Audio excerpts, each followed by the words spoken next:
Bonjour à chacune et à chacun d'entre vous. Frédéric Bresson, je suis le directeur régional du réseau La Poste et de la Banque Postale sur le territoire. Merci beaucoup d'avoir répondu à notre invitation. Merci, monsieur le maire, d'avoir répondu à notre invitation. Et je vais tout de suite vous passer la parole sans plus attendre. Merci.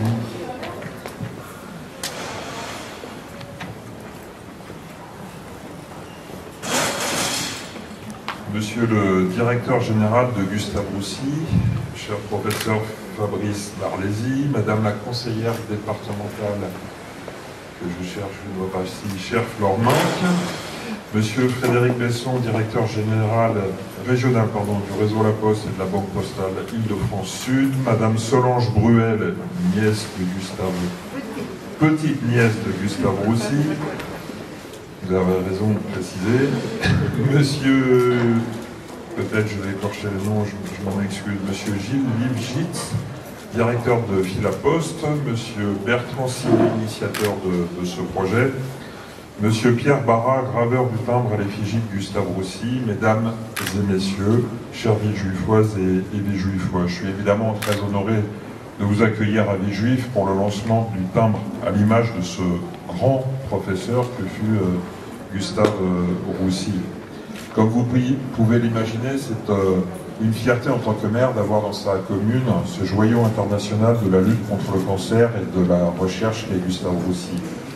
Avec Paul Brousse et Paul Guiraud, il offre à notre ville l'originalité d'accueillir un bassin de soins, de recherche unique en France. Cette exemplarité viendra d'ailleurs s'accentuer avec le devenir de ce site.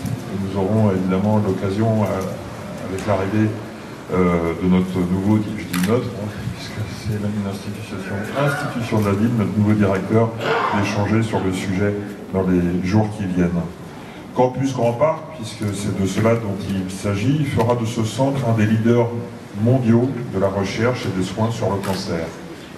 D'ailleurs, le gouvernement a annoncé en début d'été qu'il souhaitait faire de la France la championne européenne de la santé d'ici 2030. Cette annonce vient confirmer les propos du chef de l'État qui s'était engagé en février dernier auprès de moi à développer un pôle de santé, de recherche et de médecine sur le site du fort de la Redoute à quelques mètres d'ici. Je suis donc très heureux que nous ayons appris en juillet la création d'un biocluster sur le site. L'entreprise Sanofi, l'Institut Gustave Roussy, l'INSERM, l'Institut Polytechnique de Paris et l'Université Paris-Saclay s'associent pour créer un centre d'oncologie de dimension mondiale.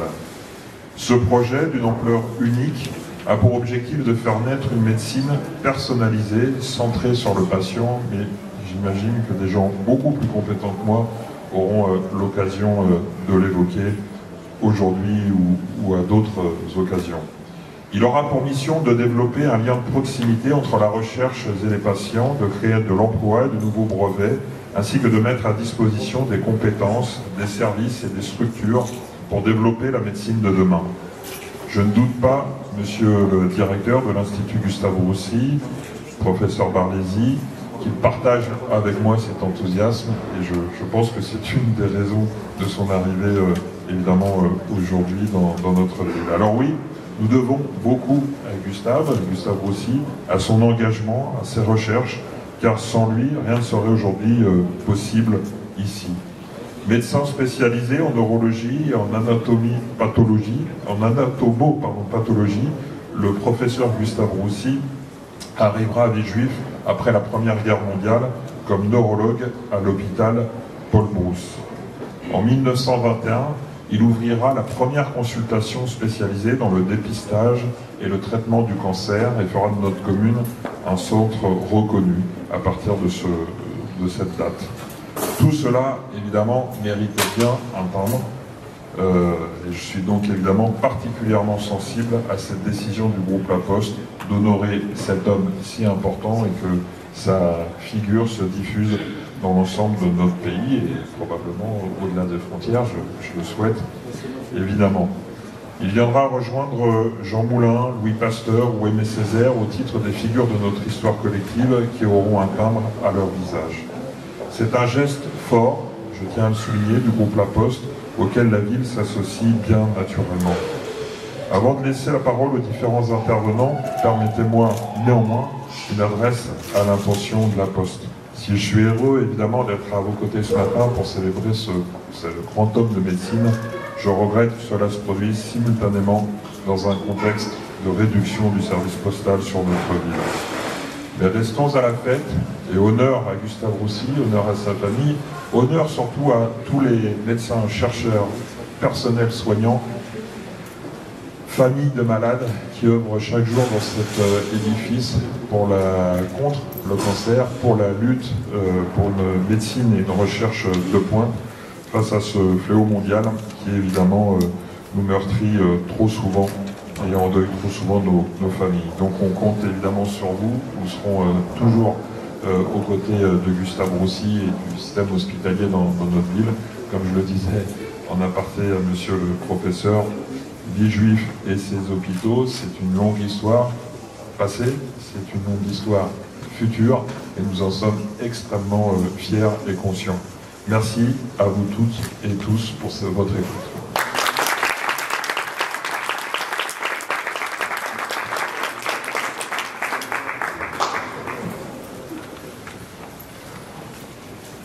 Merci monsieur le maire.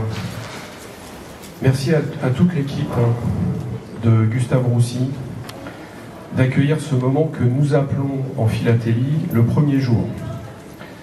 Alors le premier jour, c'est toujours un événement exceptionnel et très particulier. Mais celui-ci, il l'est encore plus. C'est un honneur teinté d'émotion pour la Poste d'être ici avec vous en ce premier jour d'Octobre Rose. Dans ce fleuron européen du combat contre la maladie du cancer, pour célébrer le professeur Gustave Roussy. Je remercie également Bertrand Sinet, avec qui je discutais tout à l'heure, ici présent, qui, il y a 2 ans, alors qu'il était lui-même patient, a eu cette excellente idée de demander ce carré d'encre en l'honneur du professeur. Et l'histoire s'est passée sur le poteau, à côté, il m'a raconté, dans ce bâtiment. Oui, le timbre est un vecteur d'histoire et de mémoire. Nous sommes fiers à la Poste de contribuer à sa diffusion partout dans nos territoires et dans le monde.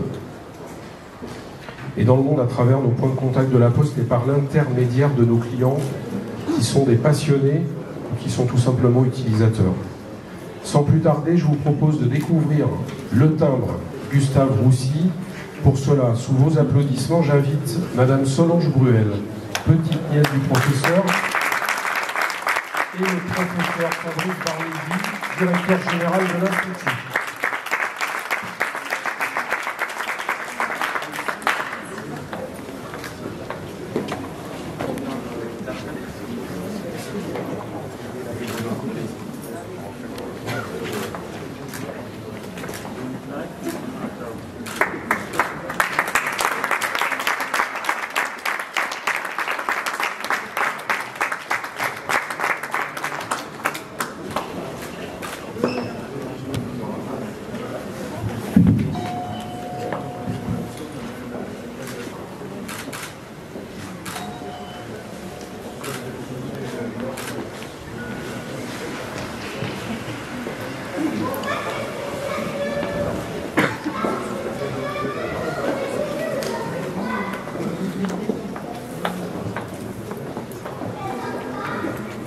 Chère Madame Bruel, Monsieur le maire, cher professeur Barlési, cher Bertrand Sinet, cher Pierre Barra, bonjour et évidemment merci pour cet accueil. Donc je suis, de mon masque, je suis Gilles Lifshitz et j'ai la chance, l'honneur de diriger une des directions du groupe La Poste, en l'occurrence Philaposte, en charge de concevoir, d'imprimer et de diffuser tous les timbres français. Et c'est à ce titre que je prends quelques secondes la parole, mais aussi pour représenter le président directeur général du groupe La Poste, qui préside la commission philatélique et qui n'a malheureusement pas pu venir. Alors nous venons de dévoiler un timbre du programme philatélique français. Quelques mots sur les timbres. ça vous intéressera et ça peut-être que ça vous apprendra quelques spécificités ou quelque chose. Il y a 6 familles de timbres en fait. Il n'y en a pas 7, il n'y en a pas 5, il y en a 6. La plus connue, c'est la Marianne, c'est un timbre d'affranchissement. On en produit plus d'1 milliard par an. Et puis derrière, il y a aussi des carnets de timbres, les fameux carnets de beau timbre, carnets de correspondance que vous pouvez acheter partout en France. Ça aussi, ce sont des marques d'affranchissement. Et puis derrière, arrive le programme philatélique. Les timbres restent de vrais timbres, de vraies marques d'affranchissement, mais une bonne partie de la production est conservée par des philatélistes. Je peux vous parler de 3 autres familles, mais je ne voudrais pas vous perdre. Alors comment on reconnaît un timbre du programme philatélique? Ils ont certaines spécificités. La première, c'est qu'ils sont gommés, c'est-à-dire qu'ils ne sont pas autocollants. On les lèche, donc au dos, enfin vous savez ce que ça veut dire. Ils ont aussi un sigle phi, comme philatélique, à un des 4 coins. Et ils sont imprimés pour une grosse proportion en taille douce. C'est une technique assez unique, assez complexe, extrêmement ancienne, et celui-ci, justement, est la plus noble, et c'est ce qui fait que les philatélistes s'y intéressent. Et donc celui-ci, ce timbre-là, est un timbre évidemment en taille douce, 3 couleurs, et il y a 2 noms qui apparaissent sur les timbres en taille douce. À gauche, l'artiste qui a créé l'œuvre, donc Madame Peña, qui n'est pas là, et à droite, l'artiste graveur qui a gravé à l'envers, à l'échelle 1, sur un poinçon, l'œuvre de l'artiste. Et là, vous voyez le nom de Pierre Barra, qui est aussi un filapostier, qui est ici et que je salue, voilà, et qui va tout à l'heure dédicacer ce que vous voudrez, et ça créera encore un peu plus de valeur. Alors ce timbre est un timbre qui a été émis à 495 000 exemplaires, près d'un demi-million d'unités, et il va effectivement, monsieur le maire, voyager partout en France, et si on en met 2 parce qu'on est en dessous du tarif international, il pourra effectivement passer nos frontières.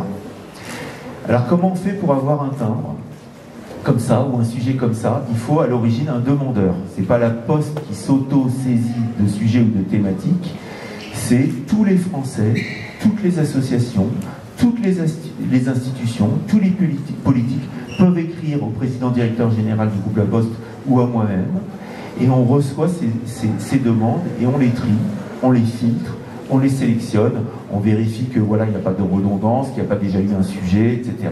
et qu'il y a un sens, que ça colle à l'actualité. Et puis on présente une première sélection en commission philatélique. La commission philatélique est une commission d'experts avec des représentants de l'État aussi, qui se réunit 2 fois par an et qui travaille 2 ans à l'avance. Ce qui fait que Bertrand Sinet, que vous voyez à ma droite, s'y est pris il y a plus de 2 ans. C'est été 2019 qui m'a écrit, qui m'a envoyé un dossier assez épais, assez argumenté, et on a décidé de le faire passer en commission philatélique. Et évidemment, cette idée, ce sujet est rentré en concurrence, si je puis dire, avec d'autres sujets, et il en sort une 50aine de timbres qui sont retenus et qui sont proposés au ministre de tutelle du groupe La Poste. C'est-à-dire que la liste des timbres du programme philatélique d'une année N est fixée par arrêté ministériel 2 ans à l'avance. Donc c'est un arrêté ministériel qui date de septembre 2019 qui a décidé ou qui a fixé l'idée d'un timbre sur Gustave Roussy. Alors moi je trouve que c'est évidemment très bien d'avoir un timbre sur Gustave Roussy, je pense que d'autres personnes après moi en reparleront, mais je trouve que c'est intéressant dans la période actuelle de penser qu'il y a d'autres maladies que le Covid, et ce timbre en est l'occasion. Juste pour l'anecdote, parce que c'est le hasard aussi de l'actualité, en début d'année 2021, nous avons sorti un timbre sur Madeleine Bress. Monsieur le professeur, je sais, vous la connaissez certainement, qui est la première femme diplômée de l'école de médecine en 1875, et on a fêté cette année le centenaire de sa disparition, et elle a eu droit à un timbre, on a reçu un dossier, etc.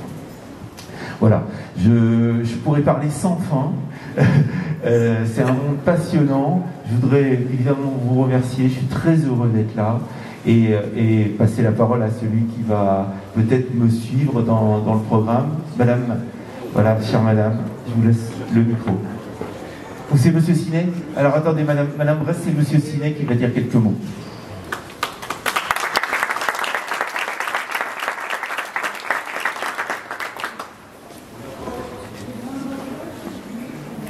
Alors je pourrais dire que l'histoire de ce timbre a commencé ici même, sur ce pilier que vous voyez derrière vous, avec le portrait de Gustave Roussy et un petit texte racontant succinctement sa vie. Moi-même, j'ai eu, on m'a diagnostiqué un léiomyosarcome. Je ne savais pas du tout ce que c'était. Maintenant, je le sais.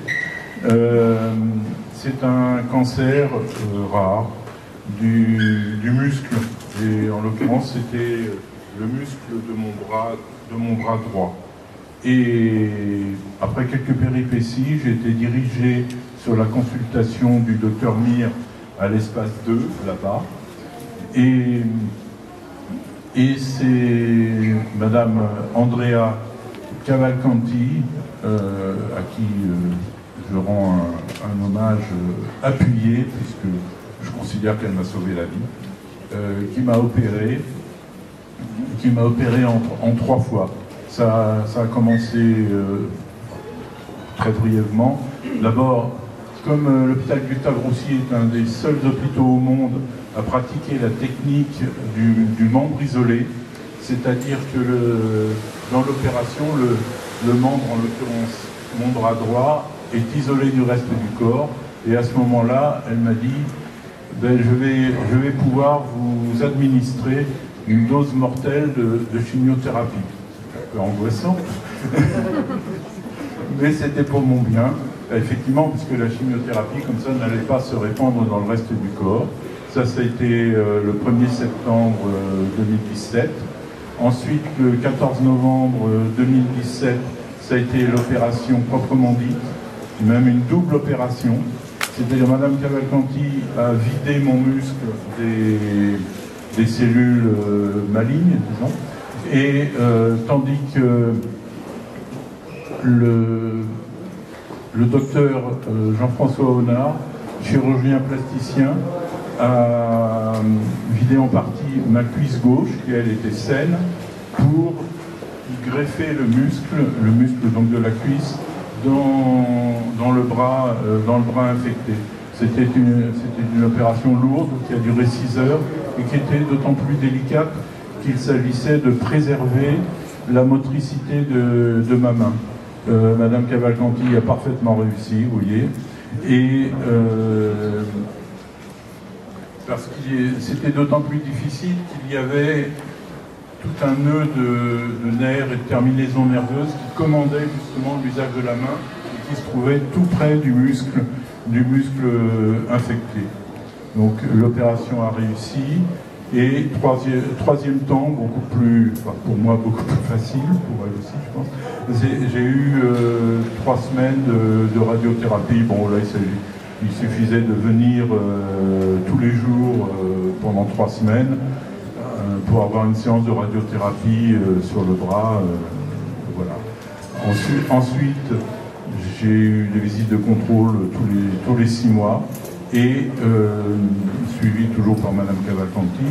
Et maintenant, ces visites s'espacent, elles sont d'1 an, elles sont tous les ans, donc je touche du plastique puisqu'il n'y a pas de bois. C'est bon signe, quoi. Je suis en voie de guérison en principe. Voilà. Voilà, je voulais vous raconter cette petite histoire. Et comme M. Gilles Lifshitz vous l'a dit, j'ai établi un dossier sur Gustave Roussy que j'ai transmis à Philaposte, dont le siège est à Gentilly, dans le but, dans l'espoir d'obtenir un timbre pour Gustave Roussy. Voilà, je vous remercie de votre attention et je vais passer la parole à Mme Clémence Duel, petite-nièce de Gustave Roussy.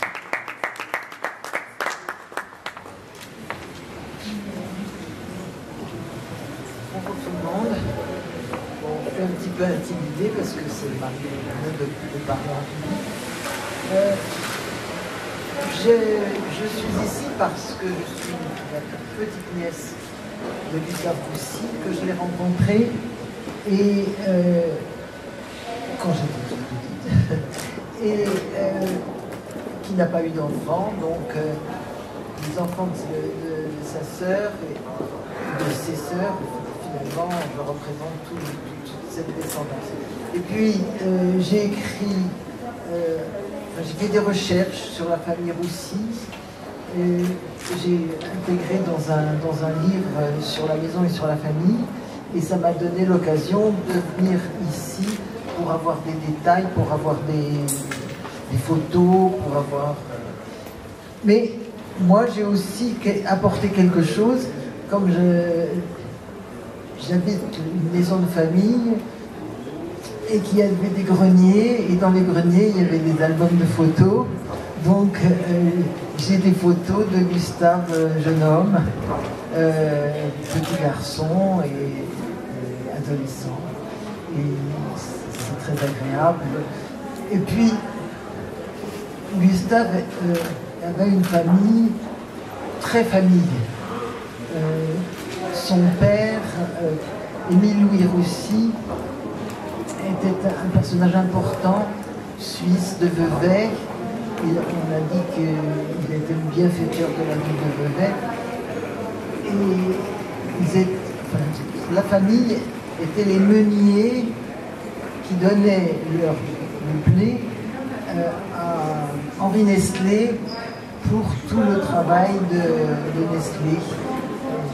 Et quand Henri Nestlé, qui n'avait pas eu d'enfant non plus, a pris sa retraite à 60 ans, il a vendu son entreprise qui n'était pas, qui lui appartenait personnellement, et le grand-père et la famille Roussy a acheté l'entreprise qu'elle a développée et qui finalement est devenue cette entreprise mondiale, surtout pendant la guerre de 14, a beaucoup servi. Et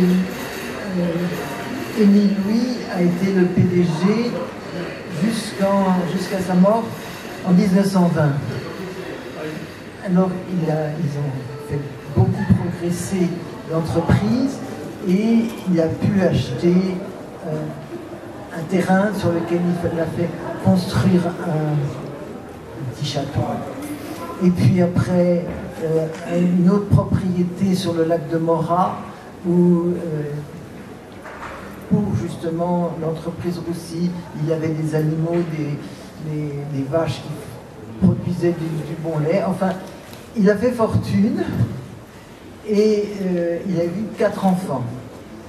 Il avait 2 aînés et puis après Gustave qui est né en 1874 et qui a profité donc de cette vie de petit garçon dans ce beau cadre de Vevey et du château de Grain.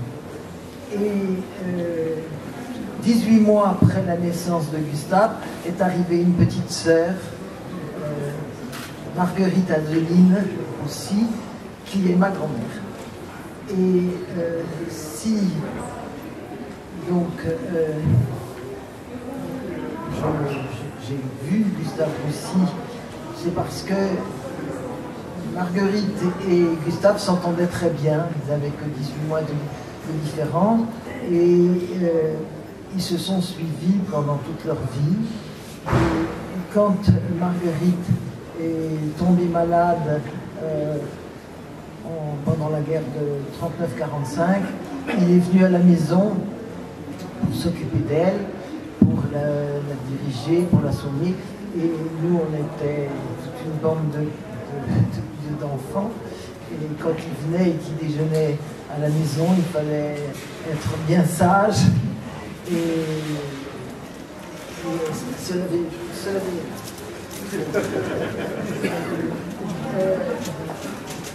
Donc, Gustave Roussy, il a commencé ses études de médecine à Genève. Alors,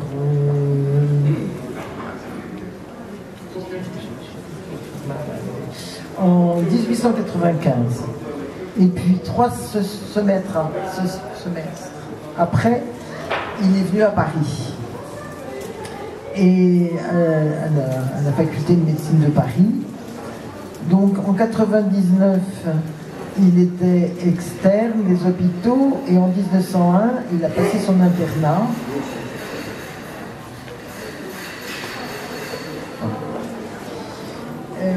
Et là, il a montré sa valeur déjà et il a eu le titre de lauréat des hôpitaux et la médaille d'argent de l'internat.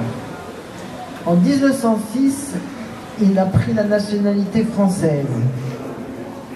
C'était une nationalité que la famille Roussy avait, mais longtemps avant, puisqu'ils sont partis de France à cause de la révocation de l'édit de Nantes en 1685. En 1907, Gustave s'est marié avec Marguerite Laure Henriette Thomson, 10 ans sa cadette et fille de Gaston Arnold Thomson, qui avait été ministre. En 1913, Gustave Roussy est nommé donc directeur du nouvel hospice Paul Brousse à Villejuif. Parmi les patients, il y avait des cancéreux et c'est ça qui a attiré l'attention du médecin et du chercheur qui était Gustave Roussy. Donc c'était en 1913, 14-18, c'était la guerre, et il est revenu après la guerre et il a réorganisé l'hôpital. C'est ce qui est marqué là-bas tout à l'heure, bien inscrit. En séparant les malades en pathologie, par leur pathologie. Il recherchait des subventions pour pouvoir avoir un centre comme ça a commencé, et ça lui a été donc accordé en 1921. Donc tout ça, c'est tout ce que vous savez. Il a eu des très bons collaborateurs,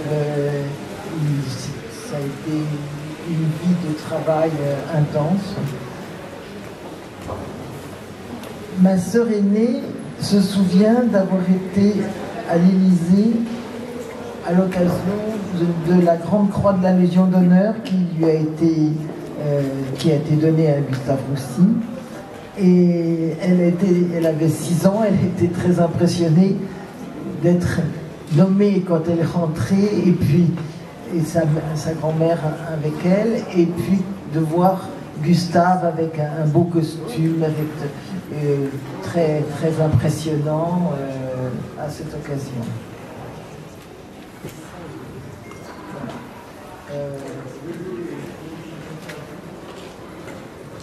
Je suis très contente de cette histoire de timbre. Personnellement, j'aime bien écrire des lettres et je mets toujours des timbres et des jolis timbres. Donc je remercie l'Institut de m'avoir invité et je raconterai tout ce qui est passé à mes frères et sœurs et aux autres membres de la famille qui sont contents.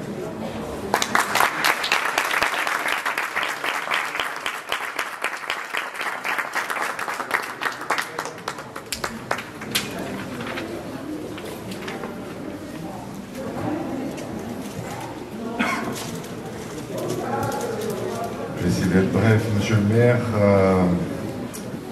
messieurs les directeurs, madame Bruel, mesdames, messieurs et chers collègues, c'est un grand honneur pour moi, mais je dirais pour nous, pour la collectivité de Gustave Roussy, de vous accueillir tous ici aujourd'hui pour le lancement officiel, donc ce premier jour, du timbre à l'effigie du professeur Gustave Roussy, qui a donné son nom à notre institut.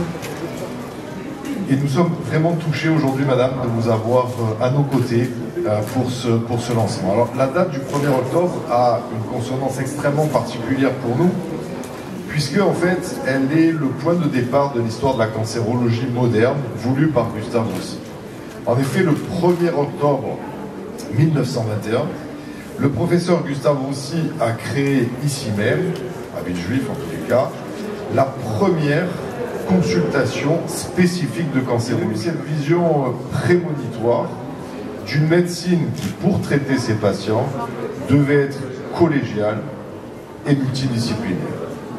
Et réunir dans le même temps de la consultation, sur le même site, tous les experts soignants et tous les experts chercheurs, en concentrant leurs efforts et conjuguant leurs connaissances pour apporter la meilleure prise en charge aux patients atteints de cancer, était pour l'époque clairement révolutionnaire et constituait une première source d'espoir pour ces malades pour lesquels il y avait à l'époque peu de solutions thérapeutiques. Alors nous célébrons aujourd'hui avec ce thème magnifique 100 ans d'engagement au service des patients atteints de cancer. Et nous mettons en lumière la vision fondatrice d'un homme visionnaire qui a réellement inventé la prise en charge du cancer moderne en créant un institut dédié à la cancérologie autour des soins, de la recherche et de l'enseignement.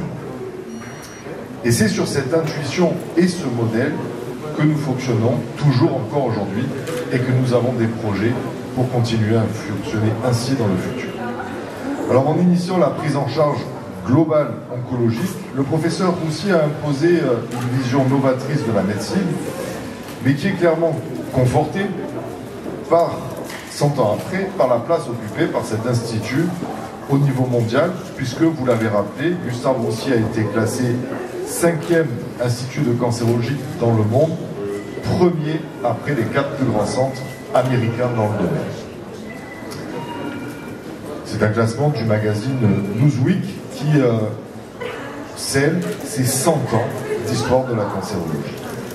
Alors nous vous invitons à découvrir l'exposition que nous avons installée autour de vous, enfin derrière vous en l'occurrence, sur le destin malheureusement dramatique mais très inspirant d'un homme hors du commun comme Madame Bruel, sa petite nièce l'a rappelé, qui aura dédié sa vie à la cancérologie avec à la fois un vrai sentiment sur l'organisation des soins et de la recherche, mais aussi une grande humanité, malgré le lot d'épreuves qu'il a eu à affronter, sans avoir jamais renoncé à ses valeurs et à son engagement au service des patients.